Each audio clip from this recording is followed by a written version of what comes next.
Son rêve est de voler. Il a piloté les avions de chasse les plus rapides.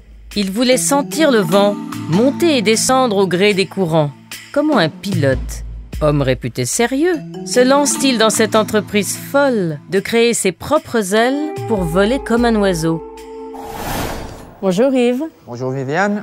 Alors, vous avez fait du ciel votre terrain de jeu, c'est tout à fait inhabituel ça. Inhabituel, mais c'est le plus beau terrain de jeu. Il a une dimension de plus. C'est vrai. Et j'essaie de l'utiliser, cette dimension de plus. Alors, vous avez été pilote de chasse, pilote de ligne, aujourd'hui homme-oiseau. Comment ça a commencé tout ça? C'est un rêve de gosse que vous avez réalisé? Oui, de gosse, d'adolescent. Je devais avoir 13-14 ans. Je suis allé à un meeting aérien. C'était à Gruyère. Et il y avait la patrouille suisse. Donc, c'était du temps encore où, dans les meetings, les avions passaient bas et très vite sur le public. C'était peut-être dangereux, mais c'était très beau. En tout cas, ça m'a vraiment carrément fait un choc, quoi, vraiment une grosse impression.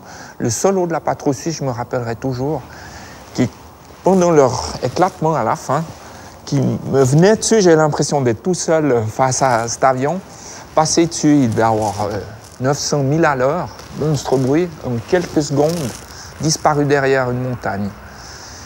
Puis là, je me suis dit, là-dedans, le gars qui est là-dedans, il doit vraiment prendre son pied. L'histoire d'Yves Rossi est avant tout celle d'une carrière placée sous le signe de l'aviation.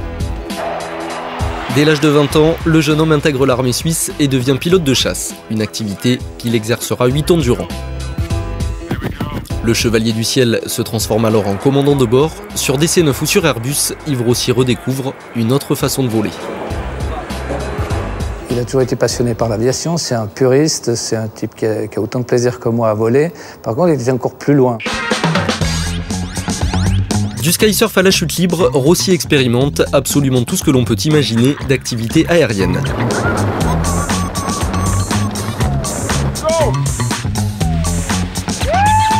Shooté à l'adrénaline, il ne s'arrête pas là et multiplie les aventures. Tour de la Suisse en 24 heures sur 25 moyens de locomotion différents. Tentative de surf sur le jet d'eau de Genève. Rossi aime se jouer des éléments, quitte à parfois défier le danger. On a quelquefois des pincements au cœur parce qu'on se dit là, il va un peu loin. Mais par contre, c'est tellement génial de le voir, être satisfait des résultats que c'est fabuleux.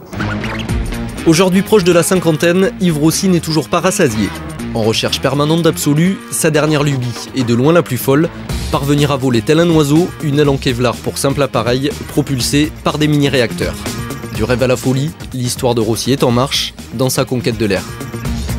Quand vous voyez le cheminement qu'il a fallu pour arriver à ça, vous vous rendez compte, c'est pas un type qui s'est dit un jour je me mets des ailes sur le dos et j'y vais. Il a vraiment étudié la chose, la technologie de l'aile est très sophistiquée, et puis il a une vraie continuité, il a un vrai cheminement dans sa passion pour tout ce qui vole.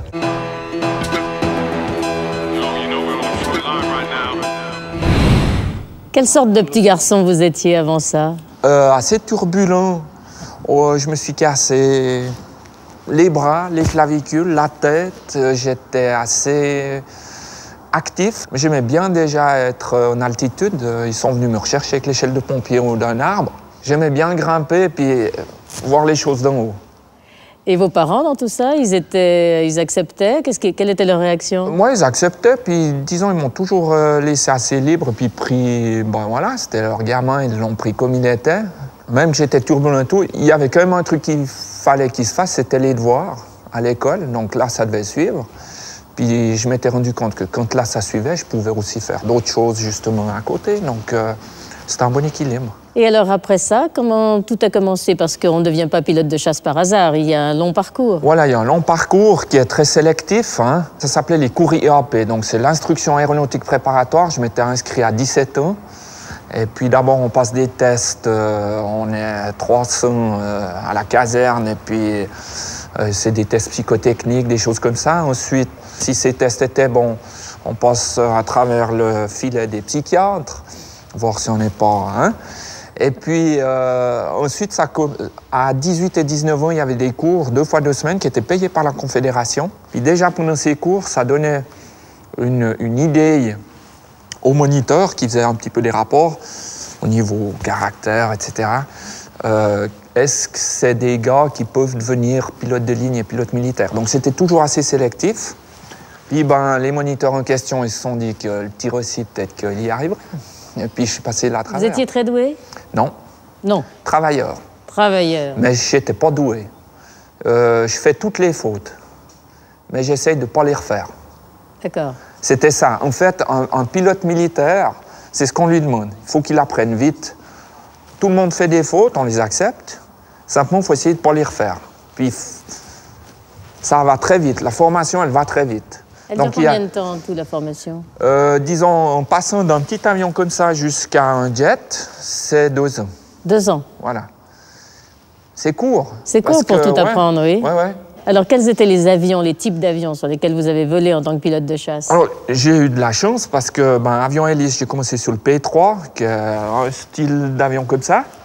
Après, comme professionnel, passé sur le Hunter. C'était l'avion qui m'avait fasciné. C'était celui-là même? C'était celui-là, donc déjà là, j'étais très content. Et puis, j'ai eu la chance d'aller encore sur le Tigre F5 et puis le must, c'est le Mirage. Bisupersonique, Mirage 3. Ça, pour moi, c'est le plus bel avion.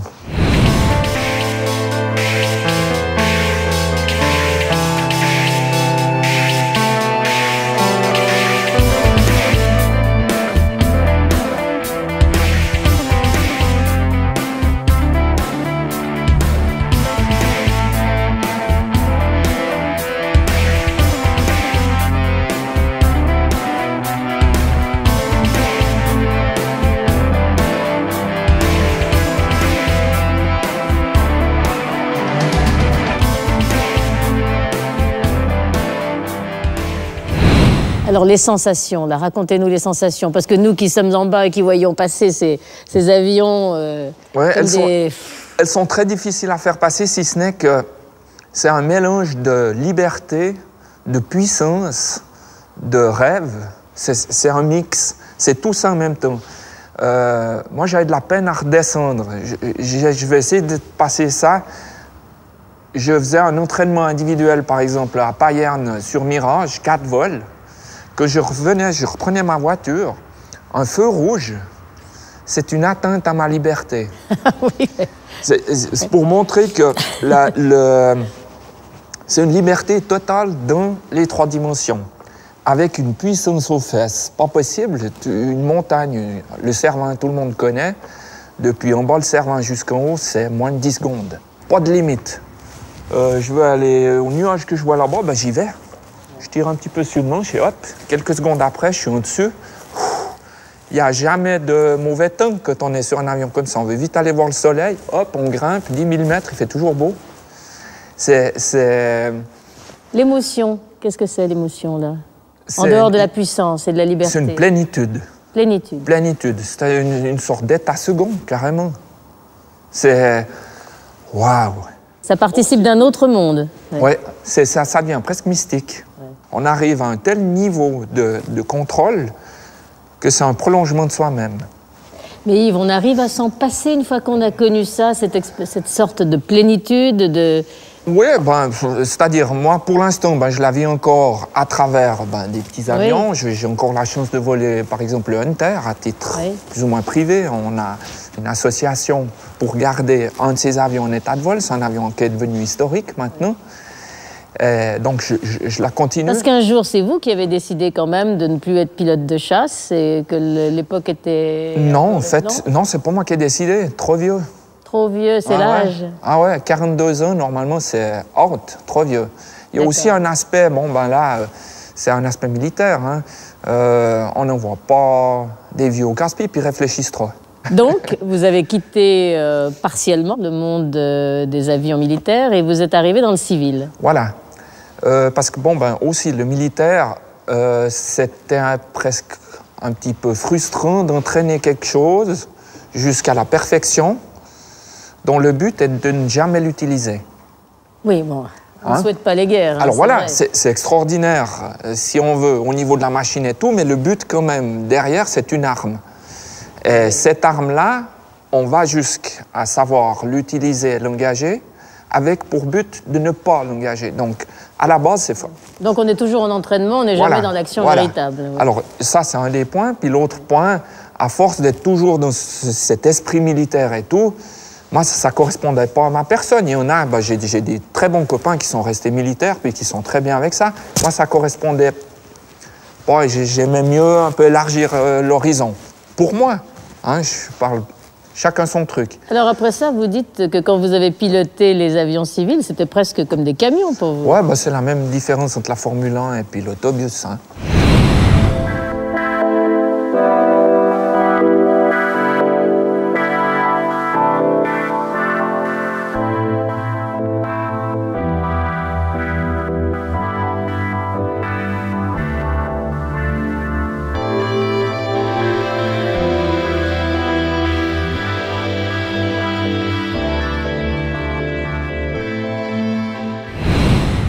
Alors vous étiez sur quel type d'avion?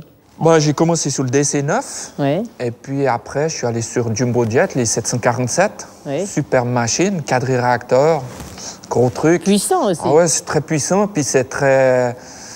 disons, on est quand même assez fiers d'avoir 370 tonnes, d'amener 370 tonnes à Hong Kong avec des courants, que ça tabasse et tout. Il y a une certaine fierté quand même.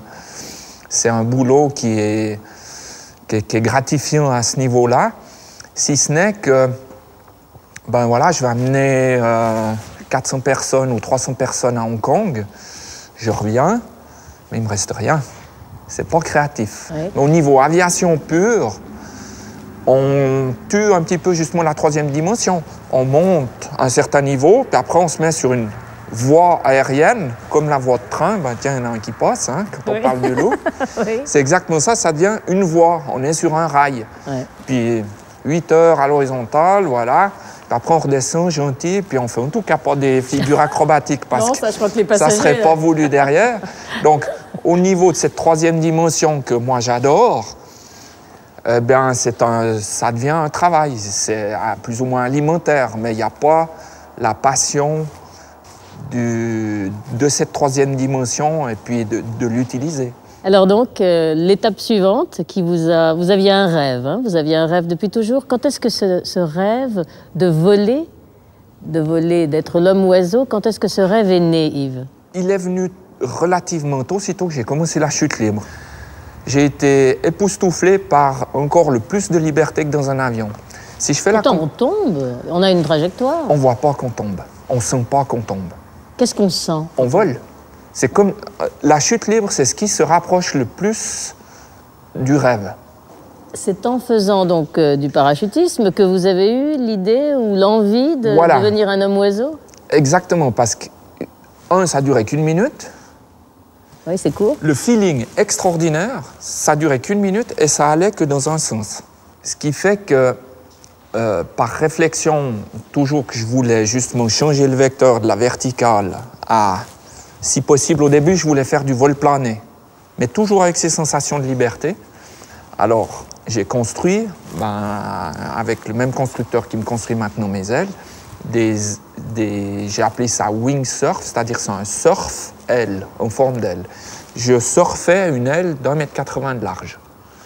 Parallèlement, pendant que je faisais ça, il y avait Patrick de Gaillardon qui a remis à jour les ailes, ces ailes un peu chauve-souris qu'on a entre les bras et les jambes, qui avait pratiquement aussi les mêmes performances. Malheureusement, il s'est tué suite à un accident vraiment bête, comme tous les accidents. Et puis, ça m'a fait réfléchir. Moi aussi, j'avais eu des problèmes. Puis j'ai arrêté avec ces surfs. J'ai continué avec d'autres aussi. On a repris un peu son idée avec ses ailes souples, de tissu. À quel moment vos ailes ont pris leur forme actuelle, c'est-à-dire ce projet que vous appelez Fusion Man? Fusion Man, voilà. C'était il y a 3 ans maintenant. Il m'est venu, c'est chaque fois un petit peu étape par étape. OK, je descends toujours en vol plané. Et puis, ça donne envie, j'ai volé des jets, j'ai volé des avions et tout, de changer aussi le vecteur. Pourquoi pas monter? Mais ça veut dire motoriser. 6 minutes de pure adrénaline pour un vol à 4000 mètres d'altitude. Avec une aile de 3 mètres d'envergure, Yves Rossi fend les airs, propulsé à plus de 200 km/h.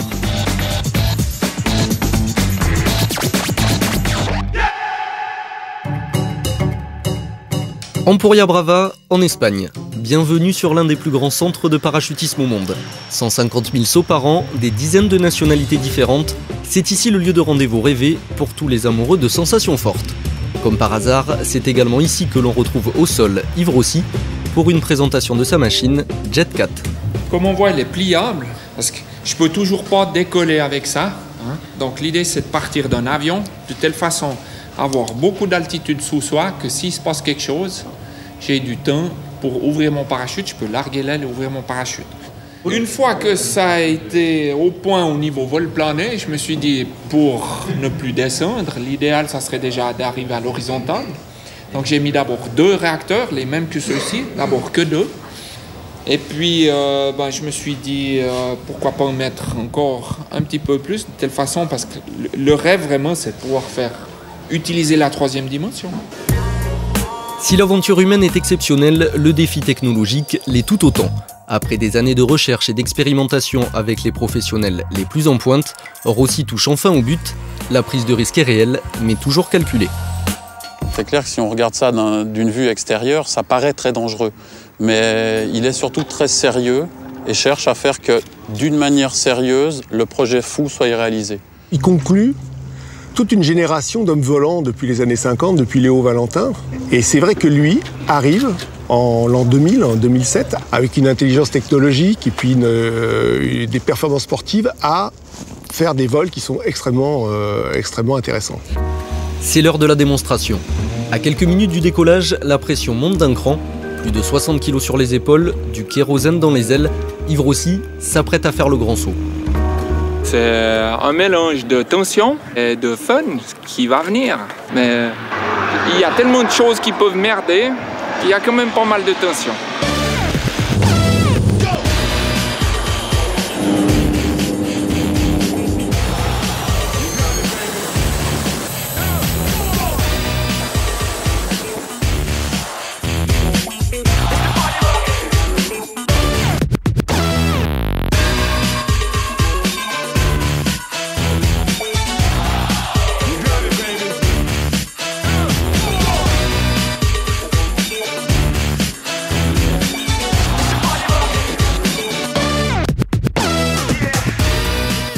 Et à tous ceux qui te disent « mais tu es fou », qu'est-ce que tu as envie de leur dire?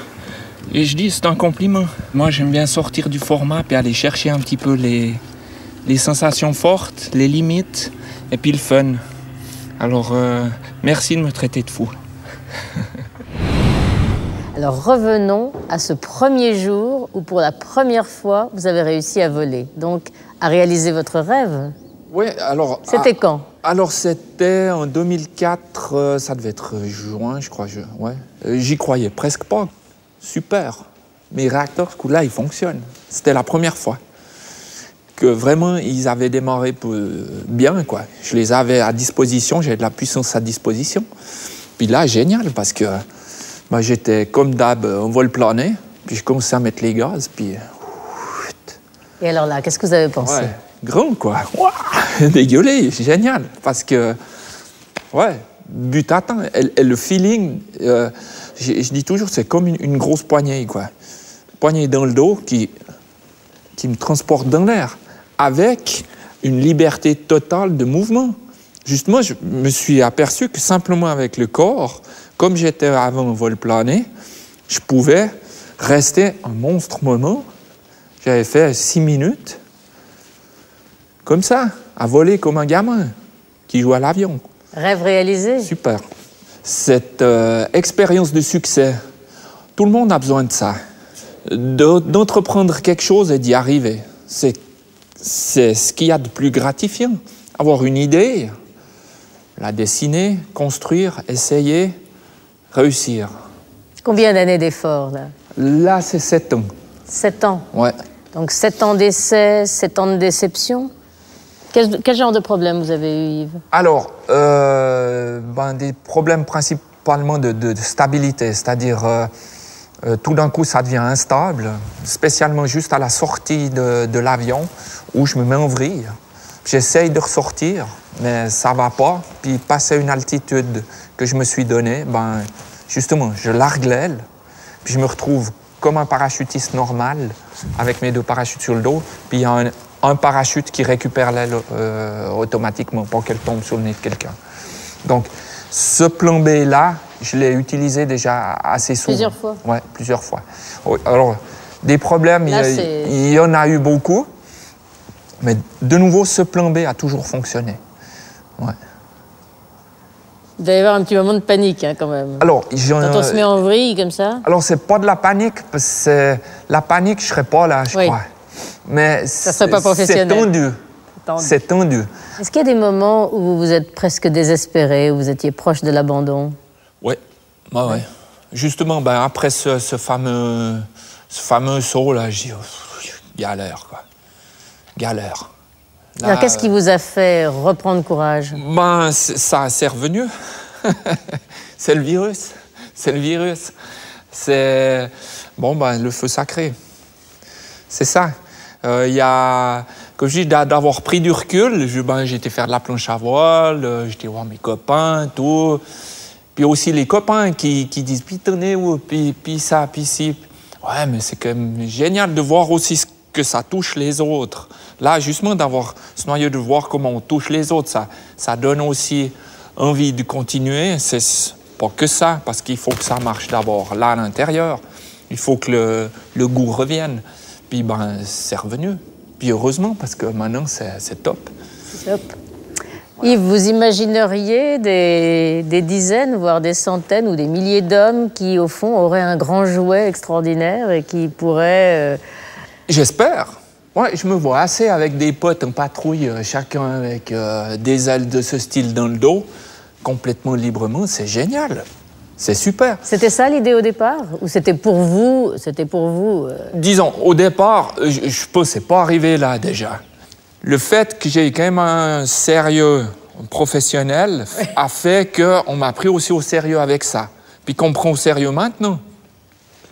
Mais c'était une idée de folie. Maintenant, quand je dis, ben, j'ai envie de monter à la verticale, de nouveau, ouais, d'accord. Mais le potentiel, il est là. Je suis presque sûr que ça va jouer.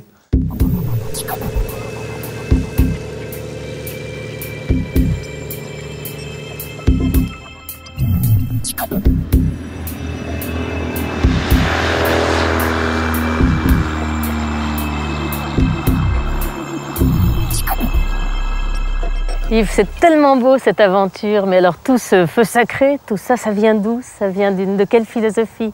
Pas philosophie personnelle, mais disons, j'ai été quand même assez marqué par un auteur, par exemple Richard Bach, qui a écrit Jonathan Livingston le Goéland. Et, disons, il a une philosophie qui me plaît, à laquelle je peux tout à fait me coller. Pourquoi on est là?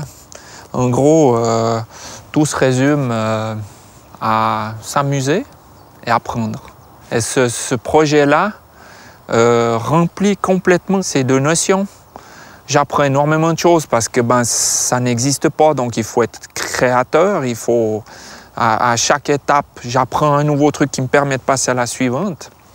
Puis je m'amuse parce que ben, au niveau sensations, émotions et tout, ben, j'en prends plein la figure. Et c'est ce que je cherche.